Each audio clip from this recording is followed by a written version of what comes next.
Welcome to नियति परीक्षा। गणतंत्र दिवस के कारण थोड़ी सी व्यस्तता के चलते वीडियो लगातार नहीं आ पाए हैं। अब हम आगे प्रयास करेंगे कि डेली वीडियो आपको प्राप्त हो। उसी सीरीज को हम आगे बढ़ा रहे हैं प्रबंधन की, जिसमें जो नेक्स्ट आपका टॉपिक होने वाला था प्रबंधन की प्रकृति एवं महत्व, जो मुख्य विषय है अपना पहले टॉपिक का, उसका सब टॉपिक है प्रबंधों के स्तर। तो इसके बारे में हम बात करेंगे और ये लगभग सेकंड लास्ट वीडियो है, यानी इसके बाद एक वीडियो और आएगा। उसके बाद क्या करेंगे, प्रीवियस ईयर क्वेश्चन को सॉल्व करेंगे। ठीक, तो ये जितने भी लगभग पार्ट 9 या 10 पार्ट में ये पूरा पहला टॉपिक है और ये इसकी इंपॉर्टेंस बहुत ज्यादा है। यानी जो आपका पहला टॉपिक है प्रबंधन की प्रकृति एवं महत्व, ये किसी भी पेड़ की जड़ है या किसी भी मकान की क्या है, नींव है।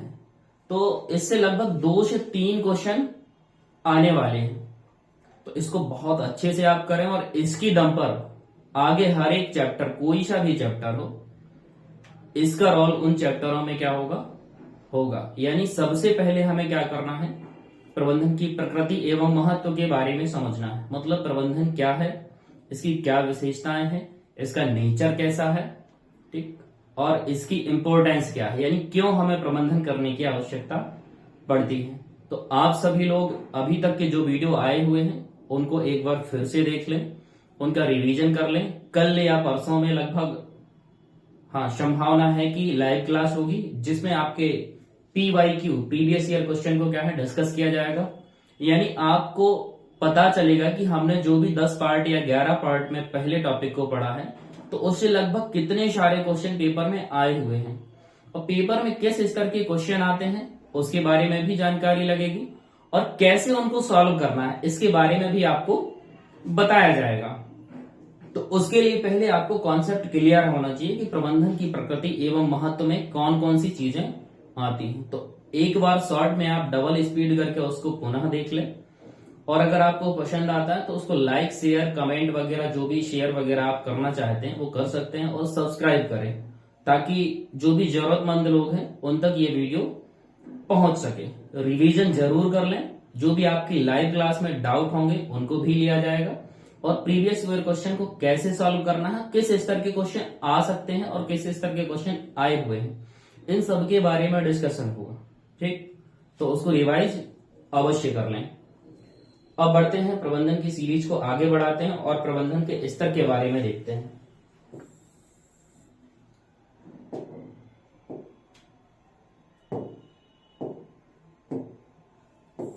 प्रबंधन के स्तर, ये आपका अपना सब टॉपिक है।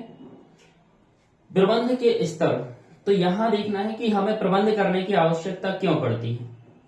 तो प्रबंध करने की आवश्यकता हमें कहां पड़ती है, संगठन में पड़ती है। यानी आपका अगर कोई सा भी बड़ा संगठन है और उसमें कई सारे लोग कैसे काम कर रहे हैं, समूह में काम कर रहे हैं, लेकिन वो काम किस तरह के कर रहे हैं, अलग अलग प्रकार के काम कर रहे हैं। अलग अलग प्रकार के कामों को दिशा देने के लिए, एक ही दिशा में करने के लिए या एक लक्ष्य या उद्देश्य को प्राप्त करने के लिए हमें प्रबंधन करने की आवश्यकता पड़ती है। अब प्रबंधन, सबसे पहले तो मुख्य प्रबंधक का जो काम करेगा वो कौन होगा, मालिक ही होगा। यानी अगर किसी ने कोई बिजनेस खड़ा किया है या संगठन खड़ा किया है तो उसका जो ऑनर होगा वो भी क्या होगा, एक प्रबंधक होगा। यानी मुख्य प्रबंधक, यानी सबसे बड़ा प्रबंधक जो होगा वो कौन होगा, उस कंपनी या संगठन का क्या होगा, मालिक ही होगा। उसके बाद अब अगर बड़ा संगठन हो गया तो वो खुद सारे काम नहीं करेगा, वो मुख्य काम देखेगा, यानी योजनाओं को बनाएगा कि भाई हमारे संगठन में किन किन कार्यों को किया जाना है, कितने लोगों की आवश्यकता होगी, हमारे संगठन का ढांचा क्या होगा और कितने प्रकार के अधिकारी होंगे, कितने प्रकार के विभाग होंगे, ठीक है, और हमारे संगठन का उद्देश्य और नीतियां क्या होंगी। तो ये समस्त चीजें कौन तय करेगा, मालिक तय करेगा, यानी शीर्ष स्तर का प्रबंधक तय करेगा। तो अब सारे काम वो स्वयं नहीं कर सकता है, तो इसके लिए क्या करेगा, वो अपने से नीचे अधिकारियों की नियुक्ति करेगा। ठीक है, तो अपने से नीचे अधिकारियों की नियुक्ति करेगा। फिर ऐसे ही और जो निचले स्तर के कर्मचारियों से काम कराने के लिए भी क्या करेगा, अधिकारियों की नियुक्ति करेगा। तो ऐसे जो मुख्य रूप से किसी भी संगठन में जो मुख्य स्तर बताए गए हैं प्रबंधन के, जो प्रबंधक होते हैं, जो किसका काम करते हैं, प्रबंध करने का काम करते हैं, मुख्यतः कितने बताए गए हैं, 3 बताए गए हैं। और कोई भी संगठन अगर होता है तो उसमें क्या होते हैं, 2 तरह के सदस्य होते हैं। ठीक, वो हम आगे पढ़ेंगे। प्रबंधकीय सदस्य होते हैं और अप्रबंधकीय सदस्य होते हैं। तो सबसे पहले हमें समझने का प्रयास करना है कि प्रबंध के स्तर आखिर ये चीज क्या होती है। अभी शॉर्ट थोड़ा सा बताया हुआ है प्रबंधन के बारे में और प्रबंधक के बारे में। तो अब यहां समझेंगे कि वास्तविक रूप से ये क्या चीज होती है। तो यहां देखेंगे संगठन में विभिन्न पदों के बीच एक रेखा अंकित करना, यानी अगर कोई संगठन है या बिजनेस है या कंपनी है तो उसमें क्या होंगे, कई सारे पदाधिकारी होंगे।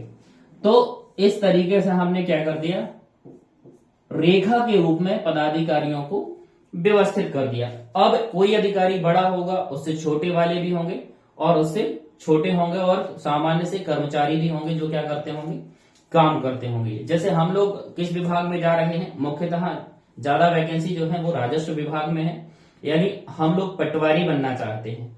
तो पटवारी में क्या है, इसका विभाग या संगठन कौन सा है, राजस्व विभाग है। तो राजस्व विभाग में कई सारे क्या होते हैं, अधिकारी होते हैं। सबसे ऊपर कौन होता है, CLR होता है। ये कहां बैठते हैं, ग्वालियर में बैठते हैं। ठीक है, तो उसके बाद ये सीरीज बनती चली जाती है। कलेक्टर हो गए, SDM हो गए, तहसीलदार महोदय हो गए, नायब तहसीलदार हो गए, और सबसे नीचे कौन आता है, पटवारी आता है। तो ये कई सारे पटवारी के ऊपर क्या है, अधिकारी बैठे हुए हैं। तो उनकी व्यवस्था कायम करना है, उनमें देखना है कि कौन सा अधिकारी क्या करेगा, किसको निर्देश देगा। यानी कलेक्टर किसको निर्देश देगा, SDM को, कि संबंधित काम ये आपको कराना है। SDM निर्देश देंगे किसको, तहसीलदार महोदय को, और तहसीलदार निर्देश देंगे किसको, पटवारी लोगों को। तो इसका मतलब क्या है, आदेश निर्देश की व्यवस्था क्या कहलाती है, प्रबंध के स्तर कहलाती है। मतलब इसमें क्या है, डिसाइड कर दिया जाता है कि सबसे ऊपर हायर अथॉरिटी पे कौन बैठा होगा, यानी जिसके जो आदेश हैं वो कहां तक मान्य होंगे, निचले स्तर तक मान्य होंगे। उसके बाद कोई बैठा है तो उसका आदेश मान्य होगा, उसके बाद अगर कोई बैठा है तो उसका होगा, और वो क्या करेगा, नीचे वाले लोगों में क्या करेगा, समन्वय करेगा। तो यहां पे किसी भी प्रबंध में या किसी भी संगठन के प्रबंध में मुख्यतः 3 स्तर माने गए हैं।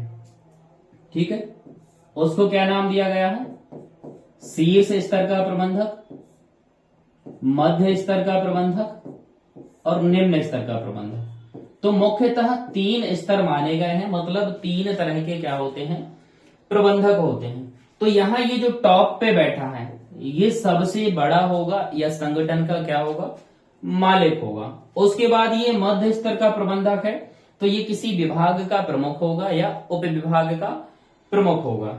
इसके बाद क्या होगा, ये निम्न स्तर का जो प्रबंधक है ये एक्चुअल में वास्तविक रूप से क्या करता है, काम कराता है। किससे काम कराता है, कर्मचारियों से काम कराता है। तो यहां देखेंगे संगठन में विभिन्न पदों के बीच एक रेखा अंकित करना, ये हमने रेखा बना दी और यहां क्या किया, इन अधिकारियों को बैठा दिया कि शीर्ष स्तर का प्रबंधक होगा, मध्य स्तर का होगा, निम्न स्तर का प्रबंधक होगा। अब इसमें क्या होती है, पदों में आदेश निर्देश की व्यवस्था है, यानी जो ऊपर वाला किसको निर्देश देगा, नीचे वाले को, और ये वाला जो मध्य वाला है ये किसको देगा, निम्न वाले को, और निम्न वाले किसको देंगे, नीचे जो कर्मचारी काम कर रहे हैं। तो अगर हम क्या करते हैं, अधिकारियों को, ठीक है, या संगठन में जो भी पद हैं उनको अगर एक रेखा में व्यवस्थित करते हैं, ठीक है, तो इसमें क्या तय किया जाता है, आदेश निर्देश की व्यवस्था तय की जाती है कि कौन किसको आदेश देगा तथा कौन किससे आदेश प्राप्त करेगा। तो यही क्या होता है, प्रबंध के स्तर होते हैं। अब आगे देखते हैं हम, समझ आया कि प्रबंध के स्तर क्या होते हैं। एक व्यवस्था होती है जिसमें पदों को व्यवस्थित किया जाता है और आदेश निर्देश की व्यवस्था बनाई जाती है कि कौन से स्तर का प्रबंधक किसको निर्देश देगा और कौन से स्तर का प्रबंधक किससे निर्देश प्राप्त करेगा। अब कोई भी अगर संगठन होता है, संगठन का मतलब व्यवसाय होता है, ठीक है, व्यवसाय या कोई अन्य चीज भी हो सकती है जिसमें कई सारे लोग क्या करते हैं, मिलके काम करते हैं। तो इसमें दो तरह के सदस्य होते हैं, एक प्रबंधकीय सदस्य होते हैं, मतलब प्रबंध करने वाले भी होते हैं, और अप्रबंधकीय सदस्य होते हैं, यानी जो प्रबंधन का काम नहीं करते हैं लेकिन वो क्या करते हैं, काम करते हैं। तो प्रबंधकीय सदस्य और अप्रबंधकीय सदस्य। तो यहां देखेंगे प्रबंधकीय सदस्य कौन कौन होते हैं। मुख्य कार्यकारी अधिकारी, यानी जो प्रबंधकीय सदस्य होते हैं उनमें मुख्य कार्यकारी अधिकारी, विभागीय प्रबंधक या पर्यवेक्षक, ये क्या है, अधिकारियों के नाम दिए गए हैं कि प्रबंधक करने का काम कौन करेगा। और अप्रबंधकीय सदस्य में कौन आता है, श्रमिक आते हैं, जिनसे क्या किया जाता है, काम लिया जाता है। ठीक, और इनसे काम कौन लेगा, प्रबंधकीय सदस्य काम लेंगे। तो अप्रबंधकीय सदस्य में कौन आया, श्रमिक। और श्रमिक जहां ये काम करते हैं उस क्षेत्र को क्या कहते हैं हम, प्लेटफॉर्म क्षेत्र कहते हैं। ठीक है, तो यहां तक क्या हो गया, कोई भी अगर संगठन है तो उसमें दो तरह के सदस्य होते हैं, एक प्रबंधन का काम करते हैं तो उनको प्रबंधकीय सदस्य बोलते हैं, और एक क्या करते हैं, खुद काम करते हैं तो उनको क्या बोलते हैं हम, श्रमिक या अप्रबंधकीय सदस्य बोलते हैं। उसके आगे हम देखते हैं कि मुख्यतः प्रबंधन के कितने स्तर होते हैं। तो यहां हम देखेंगे एक प्रबंधकीय क्षेत्र होता है और एक अप्रबंधकीय क्षेत्र होता है। तो प्रबंधकीय क्षेत्र को यहाँ 3 स्तरों में क्या किया गया है, डिवाइड किया गया है। ठीक है, मुख्यतः कितने स्तर में डिवाइड किया गया है, 3 स्तर। तो आपका पहला ऑब्जेक्टिव यहां से क्या बनता है कि प्रबंध के मुख्यतः कितने स्तर होते हैं। तो कितने स्तर होते हैं, 3 स्तर होते हैं। अब पूछ लेगा कौन कौन से स्तर होते हैं, तो उच्च स्तरीय प्रबंध हो गया, दूसरा मध्य स्तरीय प्रबंध हो गया, तीसरा निम्न स्तरीय प्रबंध हो गया। ठीक, और अप्रबंधकीय क्षेत्र, अप्रबंधकीय क्षेत्र मतलब श्रमिक जहां काम करते हैं उस क्षेत्र को हम क्या कहते हैं, प्लेटफॉर्म क्षेत्र कहते हैं। बहुत महत्वपूर्ण है, याद रखना है। तो प्रबंध के मुख्यतः कितने स्तर होते हैं, 3 स्तर होते हैं, उच्च स्तरीय प्रबंध, मध्य स्तरीय प्रबंध, निम्न स्तरीय प्रबंध। ठीक, और सबसे नीचे क्या आएगा, श्रमिक वर्ग आएगा या अप्रबंधकीय वर्ग आएगा। जो जहां काम करेंगे उसको क्या कहेंगे, प्लेटफॉर्म क्षेत्र कहेंगे। अब यहां देखते हैं अगर कोई भी कंपनी या संगठन होती है तो उसके मालिक कितने होते हैं, 1 हो सकते हैं, 2 हो सकते हैं, 4 हो सकते हैं या 10 हो सकते हैं। तो यहाँ पे क्या है, उच्च स्तर पे जो संख्या होती है मालिक की वो क्या होती है, कम होती है। जैसे हम अगर देखते हैं कोई भी जिला होता है तो उसमें कलेक्टर कितने होते हैं, एक ही होता है, यानी एक जिले में एक कलेक्टर। और एसडीएम कितने होते हैं, 3, 4, 5, 2। वो डिपेंड करेगा कि उसका क्षेत्रफल कितना बड़ा है, किसका, आपके जिले का। तो अगर कलेक्टर है तो वो किसी जिले में कितना होता है, 1 होता है। उसके बाद जो एसडीएम है वो किसी जिले में 2, 3, 4, 5 कितनी भी संख्या होती है वो डिपेंड करेगा उसके आकार पर। निम्न स्तर के प्रबंधक यानी तहसीलदार और नायब तहसीलदार की हम बात करें तो ये कितने हो सकते हैं, 10 से 12 या 7 से 8। यानी अगर यहाँ कलेक्टर हर जिले में एक ही होता है, ये फिक्स होता है। अब एसडीएम डिपेंड करेगा कितने अनुविभाग वहां पर भी क्या है, बनाए गए हैं। तो जितनी ज्यादा तहसीलें होंगी तो उनके एसडीएम भी क्या होंगे, उतने ज्यादा होंगे। 2 या 3 तहसीलों को मिलाकर के एक अनुविभाग बनाया जाता है। तो इसका मतलब क्या है, कलेक्टर 1 हुआ, एसडीएम क्या हुआ, 2, 3, 4, 5 कुछ भी हो सकते हैं, क्षेत्र पर डिपेंड करता है। और उसके बाद एसडीएम से ज्यादा संख्या किसकी होगी, तहसीलों की होगी, मतलब तहसीलदारों की होगी, तहसीलदार या नायब तहसीलदार। ठीक, और पटवारियों की संख्या क्या होगी, नायब तहसीलदार तहसीलदारों से बहुत ज्यादा होगी, यानी 50 से 100 तक हो सकती है या 400 से 500 तक हो सकती है। मतलब कुछ भी हो सकती है, वो क्षेत्र पर निर्भर करता है कि कितनी तहसीलें हैं, ठीक है, कितने अनुविभाग हैं। तो यहां से एक बात क्लियर हो गई कि जो उच्च स्तर पर प्रबंधक होता है, किसी जिले का प्रबंधन किसको करना होता है, कलेक्टर को करना होता है। तो वहां संख्या होती है, क्या होती है, कम होती है। जो मध्य स्तर का प्रबंधक होता है, तो हमने यहां उदाहरण किसका दिया है, एसडीएम का। इसके बाद कौन आता है, कलेक्टर के बाद एसडीएम आता है। कहाँ आता है ये? अनुविभाग में। इसको क्या बना दिया? मध्य स्तरीय प्रबंधक। निम्न स्तरीय प्रबंधक में हमने क्या बना दिया? तहसीलदार या नायब तहसीलदार को बना दिया। ये राजस्व का हमने क्या कर दिया है? संगठन यहां बना दिया है। और इसके नीचे प्लेटफॉर्म क्षेत्र में कौन होगा? श्रमिक या कर्मचारी भी बोल सकते हैं। तो कौन आ गया? पटवारी आ गया। मतलब शीर्ष स्तर पे क्या होती है? संख्या कम होती है और नीचे क्या होती है? संख्या बढ़ती जाती है। मतलब नीचे तक भार बढ़ता जाता है। तो इसका जो आकार है, भार यहां कम हुआ, भार धीरे धीरे क्या हो गया? बढ़ता गया। मतलब संख्या बढ़ती गई। तो यहां संख्या और ज्यादा बढ़ गई है, इसलिए यहां पे चौड़ाई क्या हो गई है? ज्यादा हो गई है। तो इस शेप को क्या बोलते हैं? पिरामिड। ठीक है। तो आपका प्रीवियस ईयर क्वेश्चन में एक क्वेश्चन आया हुआ है कि जो प्रबंध के स्तर का आकार होता है वो किस आकार का होता है? तो आंसर यहां क्या हो गया? पिरामिड हो गया। और ये पिरामिड आकार का क्यों होता है? क्योंकि शीर्ष स्तर पे प्रबंधक या मालिक की संख्या कम होती है। उसके बाद जब हम नीचे चले जाते हैं, जितना ज्यादा संगठन का विस्तार होता है तो उतने ज्यादा क्या होंगे? कर्मचारी होंगे और उतने ज्यादा क्या होंगे?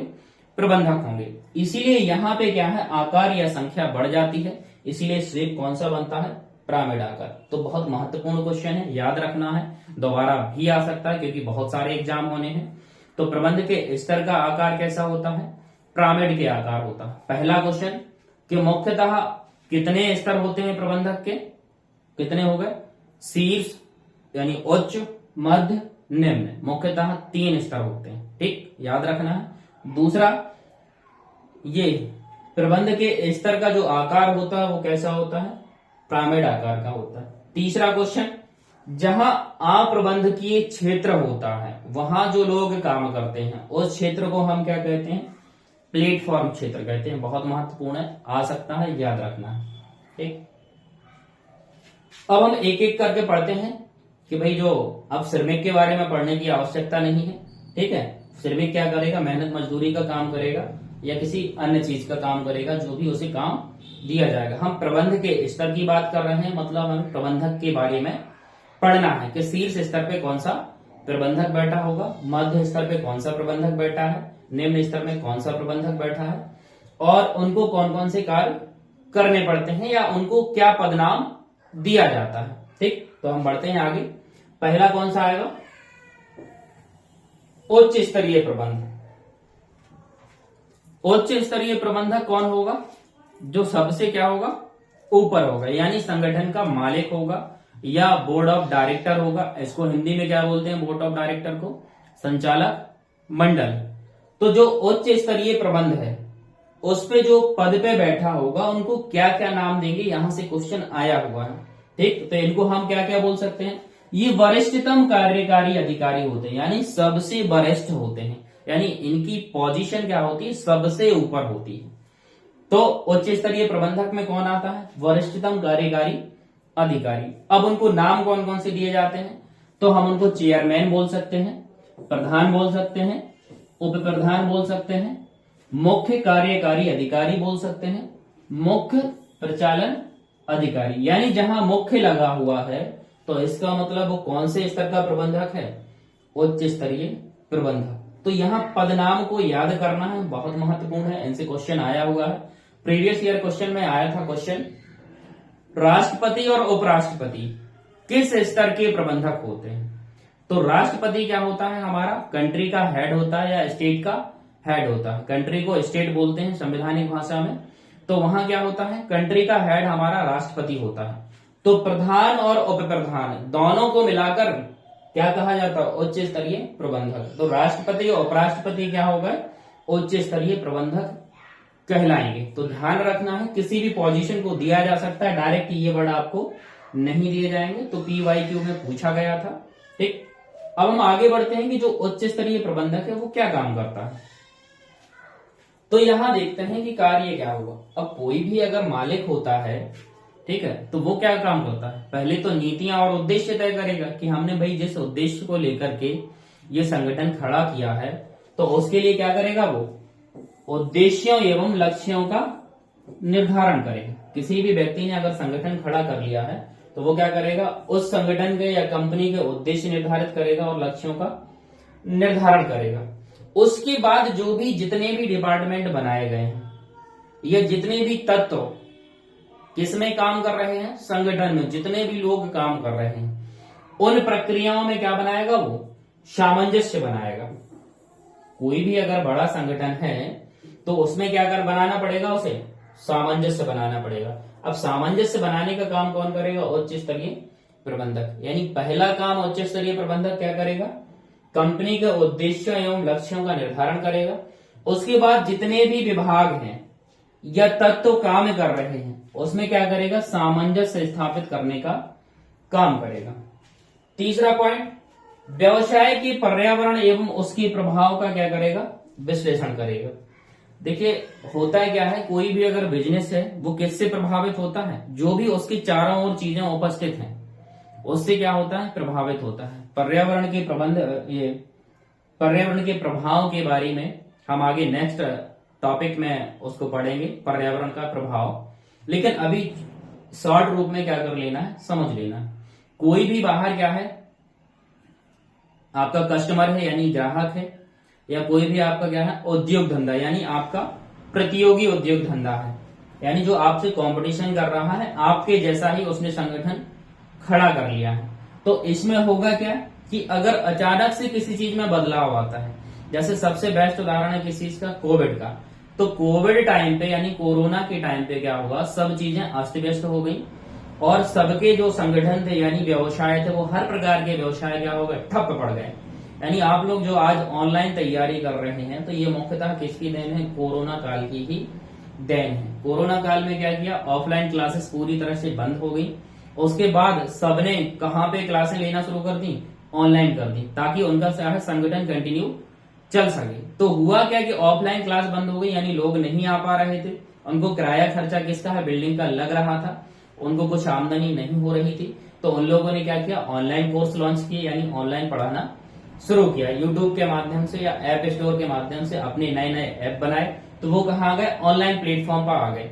तो ये ऑनलाइन प्लेटफॉर्म की व्यवस्था किसने की, उच्च स्तरीय प्रबंधक ने। उच्च स्तरीय प्रबंधक ने देखा कि अभी हाल फिलहाल साल 2 साल क्या है, कोरोना काल में ये ऑफलाइन क्लासेस होना संभव नहीं है। तो इसीलिए उन्होंने क्या कि संगठन की गतिविधियां पूरी तरह से ठप ना हो, तो इसीलिए वो कहाँ आ गए, ऑनलाइन आ गए। तो यही चीज क्या है कि पर्यावरण में अगर बदलाव हुआ तो उसके प्रभाव का क्या करेगा, विश्लेषण करेगा। कौन करेगा, मालिक ही करेगा या उच्च स्तरीय प्रबंधक करेगा। फिर उसके हिसाब से क्या करेगा, वो कदम उठाएगा। ठीक, तो अगला कार्य कौन सा है, व्यवसाय के सभी कार्यों एवं उनके समाज पर प्रभाव के लिए उत्तरदायी। कोई भी व्यक्ति ने अगर संगठन खड़ा किया है तो उसमें कार्यों का निर्धारण कौन करेगा, मालिक ही करेगा, मतलब उच्च स्तरीय प्रबंधक करेगा। ठीक है, और उसका प्रभाव समाज पर क्या पड़ेगा, यानी वो किस चीज को बना रहा है। अगर कोई हानिकारक चीज को बना रहा है तो उसके समाज पे क्या होगा, नकारात्मक प्रभाव होगा। और कोई अगर लाभदायक चीज बना रहा है जिससे लोगों के लिविंग स्टैंडर्ड में क्या हो रही है, बढ़ोतरी हो रही है, तो इसका मतलब क्या होगा, उसका समाज पर पॉजिटिव इफेक्ट होगा। तो इन इफेक्ट के लिए कौन जिम्मेदार होगा, उच्च स्तरीय प्रबंधक जिम्मेदार होगा। संगठन की कल्याण एवं निरंतरता के लिए उत्तरदायी, यानी संगठन लगातार चलता रहे, उसका क्या होता रहे, कल्याण होता रहे, उसको लाभ प्राप्त होता रहे। ठीक है, और लगातार वो सतत रूप से जारी बना रहे, तो इसके लिए कौन उत्तरदायी होता, उच्च स्तरीय प्रबंधक। तो सीधे सीधे इसके कार्यों को समझने के लिए हमें ध्यान रखना है, मालिक यानी किसी भी कंपनी का या किसी भी संगठन का कोई भी मालिक है तो वो ऑनर है, तो वो क्या करेगा भाई, साधारण सी बात है, वो अपने लक्ष्य निर्धारित करेगा, उद्देश्य एवं नीतियां बनाएगा। उसके बाद क्या करेगा, जो भी तत्व या संगठन में विभाग काम कर रहे हैं उसमें तालमेल बनाए रखेगा, मतलब सामंजस्य बनाएगा, ताकि बेहतर तरीके से कार्य का संपादन होता रहे। नंबर तीसरा, अगर कोई अचानक से पर्यावरण में बदलाव आ गया तो उसे भी अपने संगठन में क्या करना पड़ेगा, बदलाव करना पड़ेगा। देखना पड़ेगा कि अगर कस्टमर कम हो गए तो उनको बढ़ाने के लिए एडवर्टाइजमेंट करना पड़ेगा, या अपनी चीजों या वस्तुओं या सेवा में क्या करना पड़ेगी, गुणवत्ता बढ़ानी पड़ेगी या कम दाम में उनको देना पड़ेगा। उसका समाज पर क्या प्रभाव पड़ रहा है, तो ये चीज भी किसको देखनी पड़ेगी, उच्च स्तरीय प्रबंधक को। और उसके संगठन का क्या होता रहे, कल्याण होता रहे, तो ये चीज भी किसको देखनी पड़ेगी, उच्च स्तरीय प्रबंधक को। ठीक, आगे बढ़ते हैं। ये बहुत सरल चीज है और बिल्कुल दिमाग में सेट कर लेना है कि कोई भी संगठन है तो उसको चलाएगा कौन भाई, प्रबंधक चलाएगा। अब प्रबंधक एक तो होगा नहीं, तो यहाँ मुख्यतः किसकी बात कर रहे हैं हम, 3 स्तर की बात कर रहे हैं। 3 स्तर क्या करेंगे, जो ऊपर वाला होगा वो नीचे वाले को क्या देगा, आदेश देगा, ठीक है, और चीजों को निर्धारित करेगा। तो वही प्रक्रिया बिल्कुल कॉमन वे में इसको समझना है, और अगर आपने समझ लिया तो आपको क्या है, आंसर देना आसान हो जाएगा, क्योंकि वहां पे किसी कंपनी का उदाहरण दिया जाएगा या किसी पद का उदाहरण दिया जाएगा। तो आपको यहां से अंदाजा लगाना है कि वो किस चीज की बात कर रहा है, कौन से पद की बात कर रहा है, तो यहां से समझना है, फिर उसको सॉल्व करना है। हम प्रीवियस ईयर क्वेश्चन सॉल्व करवाएंगे, ठीक है, और कुछ क्वेश्चन देने का प्रयास करेंगे जिससे आपको पता लगेगा क्या है कि किस तरह से क्वेश्चन बनेंगे। ठीक, तो यहां पढ़ते हैं मध्य स्तरीय प्रबंध। अब कोई भी अगर संगठन है तो उसमें एक विभाग नहीं होगा। जैसे एक छोटा सा उदाहरण लेते हैं, किसका, कर्मचारी चयन मंडल।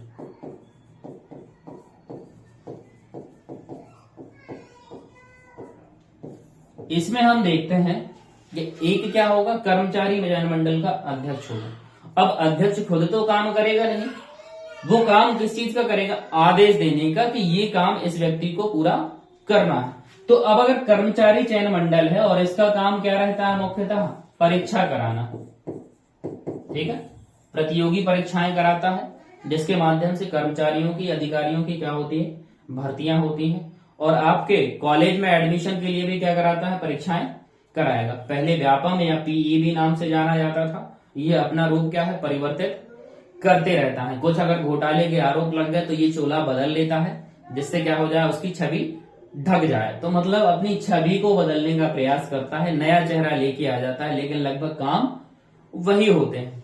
ठीक, लेकिन हम आशा कर सकते हैं कि इस बार की जो भर्ती परीक्षाएं क्या होंगी, फेयर तरीके से होंगी। तो यहां देखते हैं कर्मचारी चयन मंडल में क्या होंगे, कई सारे डिपार्टमेंट होंगे, ठीक है, परीक्षा विभाग भी होगा, ठीक है, जो क्या करेगा, परीक्षा को कंडक्ट कराने का काम करेगा। तो यहाँ परीक्षा नियंत्रक भी होगा।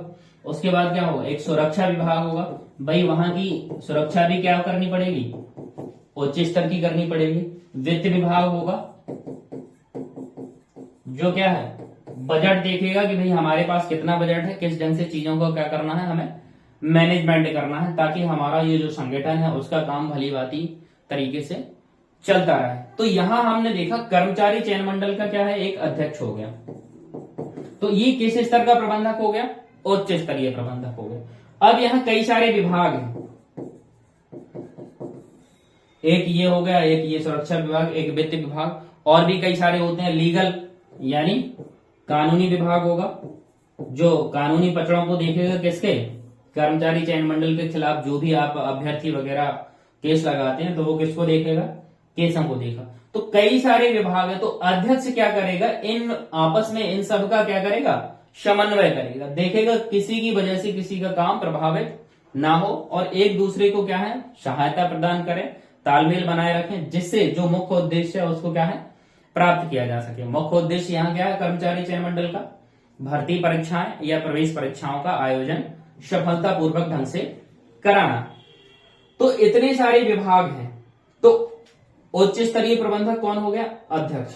अब दूसरे नंबर पे ये आ गए हैं, इसका कानूनी विभाग का हेड होगा, परीक्षा विभाग का हेड होगा, सुरक्षा विभाग का हेड होगा, वित्त विभाग का हेड होगा। तो इसका मतलब इसे क्या बोलेंगे, विभाग प्रमुख। किसी विभाग का प्रमुख क्या कहलाएगा, विभाग प्रमुख। अब इसके नीचे, विभाग के नीचे और भी कई सारे क्या होते हैं, उप विभाग हो सकते हैं, तो उसका उप विभाग प्रमुख। तो यहां मध्य स्तरीय प्रबंधक को हम क्या कहते हैं, या तो विभाग प्रमुख कहेंगे या उप विभाग प्रमुख कहेंगे। ठीक, ये चीज क्लियर होगी। अब इसके बाद क्या होगा, जो नीचे काम कर रहे हैं, इनके नीचे काम कर रहे हैं, ठीक है।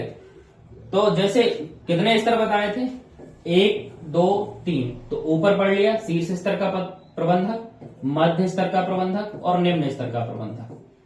अब ये जो मध्य शीर्ष स्तर के प्रबंधक ने किसको कार्य सौंपा, मध्य स्तर के प्रबंधक को, और मध्य स्तर ने किसको सौंपा, निम्न स्तर के प्रबंधक को। इसका मतलब ये कहाँ है, बीच में। तो बीच में है, मतलब किसका काम करेगा, बीच की कड़ी का। इसके आदेश को उच्च स्तर प्रबंधक तो आदेश को कहां पहुंचाएगा, नीचे तक पहुंचाएगा, और नीचे वाले को अगर कार्य करने में कोई समस्या आ रही है या कठिनाई हो रही है या कोई अन्य बात है तो वो कहां पहुंचाएगा, उच्च स्तरीय प्रबंधक तक पहुंचाएगा। तो आपका पूछा जा सकता है कि प्रबंधक स्तर में बीच की कड़ी को कौन से प्रबंधक स्तर का नाम दिया गया, किसका दिया गया है, मध्य स्तरीय प्रबंधक। ठीक है, या पूछा जा सकता है कि जो प्रबंधक स्तर बीच की कड़ी के रूप में काम करता है उसे निम्न में से क्या बोल सकते हैं। तो क्या बोल सकते हैं, विभाग प्रमुख या उप विभाग प्रमुख। तो याद रखना है, बहुत महत्वपूर्ण। अब बात आ गई, इनका पदनाम हो गया कि भाई इनको हम ये बोलेंगे। उसके बाद बात आती है कि ये काम क्या करेंगे। तो स्वाभाविक सी बात है कि मालिक ने जो भी कार्य सौंपा होगा वही करना होगा, यानी उच्च स्तरीय प्रबंधक ने जो काम सौंपा है, यानी उच्च स्तरीय प्रबंधकों द्वारा तैयार योजनाओं को पूरा कराना। सबसे महत्वपूर्ण काम क्या रहता है, जो भी उच्च स्तरीय प्रबंधक ने योजनाएं सौंपी हैं उनको क्या कराना है, पूरा कराना है। ठीक है, वो किसका काम है, मध्य स्तरीय प्रबंधक का। तीसरा, योजनाओं की व्याख्या। अब जो उच्च स्तरीय प्रबंधक या मालिक है वो क्या करेगा, योजनाओं को शॉर्ट रूप में बना के दे देगा। तो अब ये तय करना किसका काम है कि इस काम के लिए हमें कितने कर्मचारियों की आवश्यकता पड़ेगी, ठीक है, कितने बजट की आवश्यकता पड़ेगी, ठीक है, और कितने समय में ये काम पूरा हो जाएगा। तो ये कौन देगा, विभाग प्रमुख या उप विभाग प्रमुख ही देखेगा कि हमें योजनाओं का किस ढंग से क्रियान्वयन कराना है। ठीक है, तो ये निम्न स्तरीय प्रबंधक को बताएगा कि भाई ऐसे ऐसे इस काम को हमें क्या करना है, अंजाम देना है। तो ये योजनाओं की व्याख्या करने का काम करता है। तो योजनाएं बनाने का काम कौन करेगा, उच्च स्तरीय प्रबंधक। उसकी व्याख्या करने का काम कौन करेगा, दूसरा मध्य स्तरीय प्रबंधक। या उनको पूरा कराने का काम कौन करेगा, मध्य स्तरीय प्रबंधक। उसके बाद कर्मचारियों की संख्या निश्चित करना, किस काम में, किस योजनाओं को पूरा करने में। जैसे उन्होंने टास्क दे दिया 10 दिन में पूरा करना है, तो जितने कर्मचारियों की नियुक्ति करने की आवश्यकता पड़ेगी तो वो करने का काम कौन करेंगे, विभाग प्रमुख या उप विभाग प्रमुख। अगर कर्मचारियों की संख्या निश्चित कर ली, उनकी नियुक्ति कर ली, तो क्या करना है, कार्य एवं दायित्व सौंपना। अब अगर योजनाओं को अमल कराना है या पूरा कराना है तो कार्य एवं दायित्व भी क्या करना पड़ेंगे, देने पड़ेंगे। किसको, लोगों को। उसके बाद क्या करना, विभागों से सहयोग करना। कई सारे विभाग होते हैं, 2 3 4 विभाग हो सकते हैं, ठीक है, उनमें आपस में भी क्या है, काम करने की आवश्यकता पड़ जाती है। जैसे अगर हम देखें, पंचायत हो गया, राजस्व हो गया, पुलिस हो गया। तो आप अगर राजस्व का हिस्सा बन जाते हैं, यानी अगर आप पटवारी बन जाएंगे, तो आपको अगर सीमांकन करने जाना है और वो सीमांकन क्या है, विवादित है, तो आपको किसकी मदद लेनी पड़ेगी, पुलिस की मदद लेनी पड़ेगी। तो ये विभाग क्या है, आपस में अलग अलग हैं, लेकिन एक दूसरे से क्या कर रहे हैं, कोऑर्डिनेट कर रहे हैं, सहयोग कर रहे हैं। तो ये निम्न स्तर की बात हम कर रहे हैं। तो ऐसे ही क्या होता है, जो तहसीलदार होंगे और जो थानेदार होंगे या टीआई होंगे, ये आपस में भी क्या करते हैं, समन्वय बनाते हैं या तालमेल बनाते हैं। कई बार क्या रहता है, पंचायत को किसकी आवश्यकता पड़ती है, राजस्व की। कहीं अगर जमीन चाहिए या कोई जमीन का सीमांकन करना है तो वो किसके माध्यम से करवाएंगे, राजस्व के माध्यम से। कोई भी अगर पुलिस का काम आ गया, जैसे अगर कहीं क्राइम होता है तो उसका नजरी नक्शा कौन बनाता है, पटवारी बनाता है। नजरी नक्शा का मतलब होता है उस मौके की स्थिति जहां पे ये घटना घटित हुई है, तो वो किसको पत्र लिखेंगे, थानेदार। वो पत्र लिखेंगे नायब तहसीलदार या तहसीलदार महोदय को, और नायब तहसीलदार या तहसीलदार महोदय किसको आदेशित करेंगे, पटवारी को। तो यहाँ क्या हो गया, कोई भी चीज हो गई तो यहाँ पुलिस को काम किससे पड़ गया, राजस्व से पड़ गया। इसका मतलब क्या है, किसी भी स्तर पे निम्न स्तर के कर्मचारियों को भी आवश्यकता पड़ सकती है एक दूसरे के विभागों की, या उच्च स्तर मध्य स्तर पे जो लोग बैठे हुए हैं उनको भी क्या है, एक दूसरे की आवश्यकता पड़ सकती है। तो यहाँ क्या करना है, विभागों से सहयोग करना पड़ता है। जो भी उस संगठन के अंदर क्या है, अब ये संगठन कौन सा होता है, सरकार का। सरकार में कई सारे विभाग काम करते हैं, पंचायत, राजस्व, पुलिस, ठीक है, ये क्या है, मुख्य विभाग होते हैं। तो ये आपस में क्या कर देते हैं, सामंजस्य बनाते हैं। पंचायत का हेड भी रहता है, राजस्व का हेड भी रहता है और पुलिस का हेड भी रहता है। तो आपस में ये क्या कर देते हैं, कोऑर्डिनेशन या समन्वय बनाए रखते हैं। अगर एक दूसरे से क्या है, जरूरत है तो वो एक दूसरे का क्या करते हैं, सहयोग करते हैं। उसके बाद देखते हैं प्रथम रेखीय प्रबंधकों के कार्यों के लिए उत्तरदायी। अब प्रथम रेखीय प्रबंधक क्या होता है, ये हमने क्या की थी, प्रबंध की एक रेखा बनाई थी। तो रेखा में जो ये तीसरे स्तर पे होता है, निम्न स्तरीय प्रबंधक, इसको क्या बोलते हैं? प्रथम रेखीय। यहां थोड़ा सा गलत मतलब नहीं लगा लेना है कि जो प्रथम रेखा पे होगा, रेखा में प्रथम नंबर पे होगा, उसको हम क्या बोल देंगे? प्रथम रेखीय प्रबंधक। मतलब उच्च स्तरीय प्रबंधक को हम क्या बोल दें? प्रथम रेखीय प्रबंधक। यहां ऐसा नहीं है। यहां किसको प्रथम रेखीय प्रबंधक बोलते हैं? निम्न स्तरीय प्रबंधक को। इसीलिए बोलते हैं क्योंकि डायरेक्ट रूप से ये किसके उसमें रहता है? डायरेक्ट संबंध किससे स्थापित करता है? ये श्रम कोश में, यानी रेखा में प्रथम स्तर पे। कहां से? नीचे से। ठीक है, तो श्रमिकों से डायरेक्ट कांटेक्ट में रहता है और वास्तविक रूप से काम कराता है। वो कौन कराता है? निम्न स्तरीय प्रबंधक। यानी तहसीलदार और नायब तहसीलदार डायरेक्ट किसके कांटेक्ट में रहते हैं? पटवारी के कांटेक्ट में रहते हैं, और वो पटवारी से क्या करते हैं? काम कराते हैं। तो प्रथम रेखीय प्रबंधक, इसको इंग्लिश में क्या बोलते हैं? First line manager. आपका प्रीवियस ईयर क्वेश्चन में पूछा गया है कि निम्न में से कौन प्रथम रेखीय प्रबंधक होता है? ठीक है, तो उसमें आपका ऑप्शन दिया गया था पर्यवेक्षक या फोरमैन, उसके बाद विभाग प्रमुख या उप विभाग प्रमुख, तीसरा उच्च स्तरीय प्रबंधक, या चौथा सभी। तो यहां हम प्रथम रेखीय प्रबंधक या फर्स्ट लाइन प्रबंधक किसको बोलेंगे? निम्न स्तरीय प्रबंधक को बोलेंगे। और निम्न स्तरीय प्रबंधक को क्या है? पर्यवेक्षक या फोरमैन भी बोला जाता है। ठीक है, सुपरवाइजिंग का काम करता है, मतलब सुपरवाइजर। तो यहां बात हो गई, क्लियर हो गया कि प्रथम रेखीय प्रबंधक कौन होता है? निम्न स्तरीय प्रबंधक को प्रथम रेखीय प्रबंधक या फर्स्ट लाइन मैनेजर बोलते हैं। ध्यान रखना है, बहुत महत्वपूर्ण है और क्वेश्चन आया हुआ है। तो जो उच्च स्तरीय प्रबंधक ने किसको काम सौंपा? मध्य स्तरीय प्रबंधक को। और मध्य स्तरीय प्रबंधक ने किसको काम सौंप दिया? निम्न स्तरीय प्रबंधक को। अब निम्न स्तरीय प्रबंधक को काम सौंपा तो वो काम करता है या नहीं करता है? तो भाई उसकी जिम्मेदारी भी किसकी होगी? मध्य स्तरीय प्रबंधक की। क्यों? क्योंकि भाई जो उच्च स्तरीय प्रबंधक है उसने योजना बना दी, उसका काम है कि भाई ये काम होना चाहिए, और अगर ये काम होना है तो वो उसको कराना किसका काम है? मध्य स्तरीय प्रबंधक का। और ये किसके माध्यम से कराएगा? प्रथम रेखीय प्रबंधकों के माध्यम से, मतलब निम्न स्तरीय प्रबंधक से कराएगा, जिसको क्या बोलते हैं? फोरमैन या पर्यवेक्षक बोलते हैं। इसीलिए उनके कार्यों के लिए उत्तरदायी कौन होगा? मध्य स्तरीय प्रबंधक। तो आपका यहाँ छोटा सा ऑब्जेक्टिव बन सकता है कि प्रथम रेखीय प्रबंधकों के कार्यों के लिए कौन उत्तरदायी होता है। पहला क्वेश्चन क्या बनेगा कि प्रथम रेखीय प्रबंधक कौन होते हैं। ठीक है, तो वो हमने बता दिया है आपको।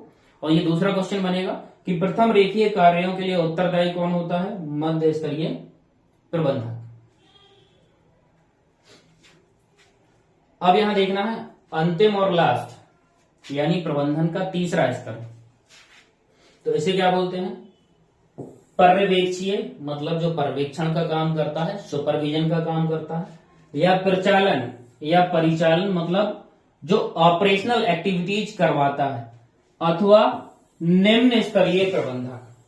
तो इसको क्या है? इतने सारे नाम दिए जाते हैं तो नाम ही याद रखना बहुत महत्वपूर्ण है। पर्यवेक्षीय अथवा प्रचालन अथवा निम्न स्तरीय प्रबंधक। अथवा करके लिख सकते हैं क्या? प्रथम रेखीय, प्रथम रेखीय प्रबंधक। इंग्लिश में भी लिख लेना है क्योंकि इंग्लिश में आया हुआ है, फर्स्ट लाइन मैनेजर। अब यहां से आपको क्या है? बेहतर ढंग से क्लियर हो जाएगा। ठीक, तो अब यहां तक चीजें कहां तक पहुंच गई हैं? उच्च स्तरीय प्रबंधक ने काम सौंपा किसको? मध्य स्तरीय को। मतलब उच्च स्तरीय प्रबंधक ने योजनाएं बनाई। अब योजनाओं की व्याख्या करने का काम या काम पूरा कराने का काम किसका है? मध्य स्तरीय प्रबंधक का। लेकिन मध्य स्तरीय प्रबंधक किससे काम कराएगा? निम्न स्तरीय प्रबंधक से। अब ये सबसे महत्वपूर्ण पद होता है, अगर ये ना हो तो किसी भी संगठन को चलाना क्या हो जाएगा? असंभव हो जाएगा। तो देखते हैं ये क्या बोलते हैं इसको। तो सबसे पहले क्या बोलते हैं? फोरमैन एवं पर्यवेक्षक। याद रखना है, निम्न स्तरीय प्रबंधक को क्या बोलते हैं? फोरमैन एवं पर्यवेक्षक। अब ये काम क्या क्या करते हैं ये देखना है। ये क्या करता है? कार्यों को संपन्न करने वाले कर्मचारियों से प्रत्यक्ष संबंध स्थापित करता है। तो निम्न स्तरीय प्रबंधक के नीचे कौन होता है? श्रमिक। अब इसके नीचे जस्ट श्रमिक है, तो इसी को तो देखना है कि श्रमिक काम कर रहे हैं या नहीं कर रहे हैं, या उनको बताना है कि कौन सा काम कैसे करना है। तो ये कौन बताएगा? निम्न स्तरीय प्रबंधक बताएगा। किसको? श्रमिकों को। मतलब ये डायरेक्ट जुड़े हुए हैं, तो इसीलिए ये क्या करता है? कर्मचारियों से प्रत्यक्ष संबंध स्थापित करता है। यहाँ कर्मचारी क्यों बोला गया? क्योंकि वो प्रबंधक थे। प्रबंधक कितने थे? उच्च, मध्य, निम्न। अब डायरेक्ट इसके नीचे कौन आ जाएगा? श्रमिक या कर्मचारी आ जाएगा। ठीक, तो डायरेक्ट कॉन्टेक्ट किसका रहता है? निम्न स्तरीय प्रबंधक का। तो यहीं से ऑब्जेक्टिव बन सकता है आपका। दूसरा, कार्यों का निरीक्षण एवं निर्देशन। उच्च स्तरीय प्रबंधक ने योजनाएं बनाई, उसकी व्याख्या किसने करी? मध्य स्तरीय प्रबंधक ने। या योजनाओं को उसे पूरा कराना है किसके माध्यम से? निम्न स्तरीय प्रबंधकों के माध्यम से। अब निम्न स्तरीय प्रबंधक को अगर कोई काम सौंपा गया है तो पहले वो क्या है? श्रमिकों को बताएगा कि ये काम क्या है, इस तरीके से होना है। तो मतलब उनका क्या करेगा? निर्देशन कार्य में हमने पढ़ा था कि अगर आप रिक्रूट होते हैं पटवारी पद पर, आपकी क्या है? भर्ती होती है, तो पहले आपका सबसे पहले क्या होगा? प्रशिक्षण होगा। प्रशिक्षण के बाद जब आप फील्ड में जाएंगे, यानी तहसील में आपकी नियुक्ति होगी, तो आपसे क्या क्या है? आपसे काम करते नहीं बनेगा, भले आपने क्या कर लिया है? प्रशिक्षण ले लिया। तो व्यवहार रूप में आपको अटैच कर दिया जाएगा। तो जो आपके वरिष्ठ पटवारी हैं वो क्या करेंगे? आपका निर्देशन करेंगे कि भाई नामांतरण प्रकरण में कैसी रिपोर्ट लगानी है, बंटवारा प्रकरण में कैसी रिपोर्ट लगानी है, सीमांकन कैसे करना है, या कौन सी कंडीशन को कैसे डील करना है। तो उसमें क्या है? आपका निर्देशन किया जाएगा। निर्देशन का मतलब होता है कार्य के बारे में बताना कि किस ढंग से वो काम करना है। अब जब आप काम करेंगे तो उसके दौरान क्या है? गलतियां भी होंगी। तो ये क्या करेगा? फोरमैन या पर्यवेक्षक आपको कोई अगर काम सौंप दिया है तो क्या होगा? उसमें वो देखेगा कि आप सही ढंग से वस्तुओं को बना रहे हैं, या जो संसाधन है, भूमि, पूंजी, श्रम, कच्चा माल और मशीन है, आप उसका सही ढंग से उपयोग कर रहे हैं या नहीं कर रहे हैं। तो मतलब वो क्या करेगा? आपका निरीक्षण करेगा। ठीक, तो निम्न स्तरीय प्रबंधक क्या करता है? आपका निर्देशन करता है, यानी काम के बारे में बताता है, और उस काम को क्या करता है? वो चेक करता है कि जो हमने काम सौंपा था कि भाई आपको इतने समय में पूरा कर लेना चाहिए था, आपने किया या नहीं किया।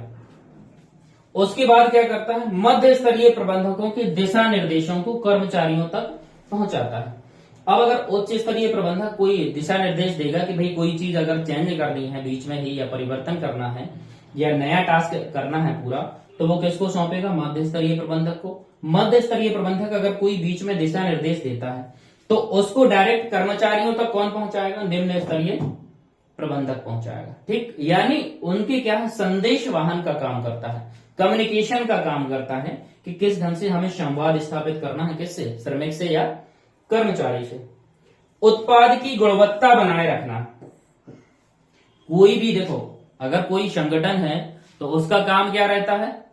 सेवा प्रदान करना या वस्तुओं का उत्पादन करना। तो अगर वस्तुओं का उत्पादन हो रहा है या सेवाओं का प्रदान किया जा रहा है तो उसमें क्या करेगा? फोरमैन या पर्यवेक्षक क्या करेगा? निरीक्षण करेगा, देखेगा कि उसकी गुणवत्ता क्या है, आपने जो चीज बनाई है उच्च स्तर की है या नहीं है। तो मुख्य कौन देखता है? ये निम्न स्तरीय प्रबंधक। तो ऑब्जेक्टिव में आ सकता है कि गुणवत्ता के लिए, किसकी गुणवत्ता? सेवा या वस्तु की गुणवत्ता के लिए कौन से स्तर का प्रबंधक क्या रहता है? जिम्मेदार रहता है। कौन रहता है?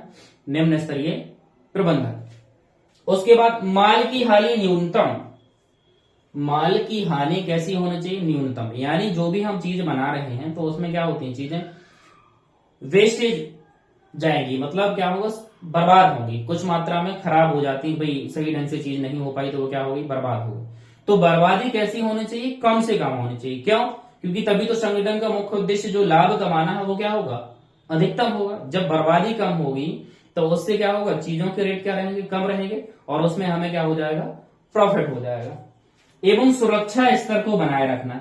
अब कौन सी चीज किस ढंग से मिला रहे हैं? पता चला कोई केमिकल मिलाना था 10 ml और मिला दिया 12 ml या 15 ml, ठीक है, तो वो सुरक्षा स्तर क्या होगा? प्रभावित होगा। ठीक, तो गुणवत्ता वस्तुओं की या हानि माल की या सुरक्षा स्तर को बनाए रखना, यह मुख्यतः किसका काम रहता है? निम्न स्तरीय प्रबंधक का। ठीक, तो यहां ये अपना जो प्रबंधक के स्तर है ये पूरी तरह से कंप्लीट हो गया है। ये बहुत लंबा वीडियो हो गया है थोड़ा सा, लेकिन एक ही वीडियो में इसको कवर करने का प्रयास किया गया है और बहुत ही बेहतर ढंग से बताया गया है। तो इसको बहुत अच्छे से आपको समझना है और इसको क्या करना है, रिवीजन करना है। इससे 100% एक क्वेश्चन पेपर में बनेगा ही बनेगा। क्यों? क्योंकि पेपर बहुत सारे बनने हैं, ठीक है, लगभग 1 से 1.5 महीने एग्जाम होगा, तो पेपर आने की संभावना क्या है, पूरी है। यानी 3 से 4 जो ऑब्जेक्टिव हैं वो आपके प्रबंधन की प्रकृति एवं महत्व से ही आने वाले हैं, वो पेपर कोई सा भी हो। तो इसको बहुत अच्छे ढंग से कवर करना है। तो इसको एक बार और कंक्लूड कर लेंगे, 2 मिनट में करते हैं। देखते हैं कि भाई जो प्रबंध के स्तर होते हैं मुख्यतः कितने होते हैं, 3 होते हैं, उच्च, मध्य और निम्न।